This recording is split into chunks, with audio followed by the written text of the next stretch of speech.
Խոսում եք ճիշտ է դուք հրաժարվել եք եկեղեցու դեմ արշավից, որովհետև վերջին շրջանում կարծես թե չեք ակտիվ արշավ չեք մղում եւ կաթողիկոսին հեռացնելու մասին չեք խոսում եւ Սևան այցի ժամանակ էլ կաթողիկոսի անունը ի հեճուկս ձեզ հնչեց պատարագի ժամանակ ու գործընկերոջս հարցի տրամաբանության մեջ ձեր թիմը ի վերջո ընդդիմադիր որ ուժի կամ տեխնացուի դեմ է պայքարում Ռոբերտ Քոչարյանի, Սամվել Կարապետյանի, որը բանտարկված է ձեր թեթև ձեռքով կամ ձեր իշխանության շնորհիվ, ասենք Արման Թաթոյանի եւ Ավետիք Չալաբյանի, թե ասենք Սուրեն Պետրոսյանի, ում դեմ եք պայքարում։ Ելույթներից ելնելով կարծես թե պայքարում եք Քոչարյանի ու Սամվել Կարապետյանի դեմ։ Իրենցից եք վտանգ զգում, թե օրինակ Թաթոյանից եք վտանգ զգում, Սուրեն Պետրոսյանից էլ, մյուսներից էլ։ Եվ եթե այդպես է, գուցե դուք օրինակ Սամվել Կարապետյանին վերջապես ազատեք բանտային կալանք, այդ տնային կալանքից, թող դուրս գա ինքն էլ հավասար պայմաններում կարողանա ձեզ հետ մրցել պայքարել, որովհետև անհավասար մրցակցության մեջ է գտնվում։ Հիմա ձեր պայքարը ում դեմ է կոնկրետ։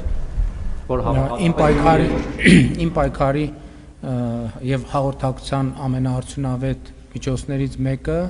օրինակ իմ սոցիալական ցանցերի էջերն են եւ ուղիղ եթերները եւ կարծում եմ որևէ բան արդեն պրոբացիայի ծառայության բարձաբանումից հետո հասկացանք չի խանգարում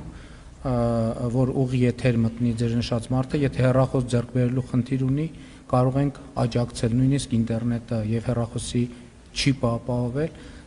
Մենք որևէ մեկի դեմ չենք պայքարում, մենք պայքարում ենք հանուն Հայաստանի Հանրապետության եւ այդ պայքարը շարունակելու ենք։ Մենք երբեք եկեղեցու դեմ արշավ չենք արել, եկեղեցու դեմ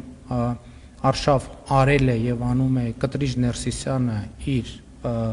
իր հակաքրիստոնեական, հակաբարոյական եւ հակաարժեքային խմբակի հետ։ Դուք ասում եք Սամվել Կարապետյանը հնարավորություն ունի լայվ մտնի, վստահ եմ հեռախոսի խնդիր չունի, կարող է ուսուցիչներին ապահովել, ասենք դե կառավարության անդամ է, բայց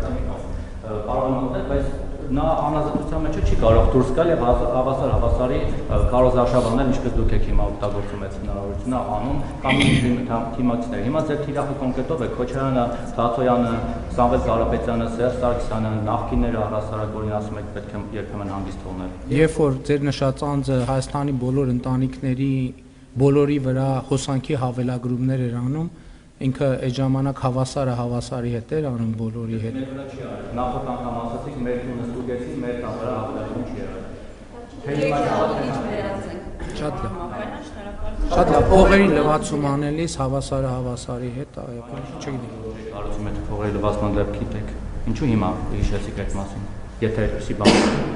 Փողերի լվացման գործը ես չեմ հարուցել, ես գործեր չեմ հարուցել։ Դիալոգի չեք վերածում, հաջորդ հարցը Աննա Կզիրյան։ Հիմա չի հարուցվել, հարուցվել է բավականին բան։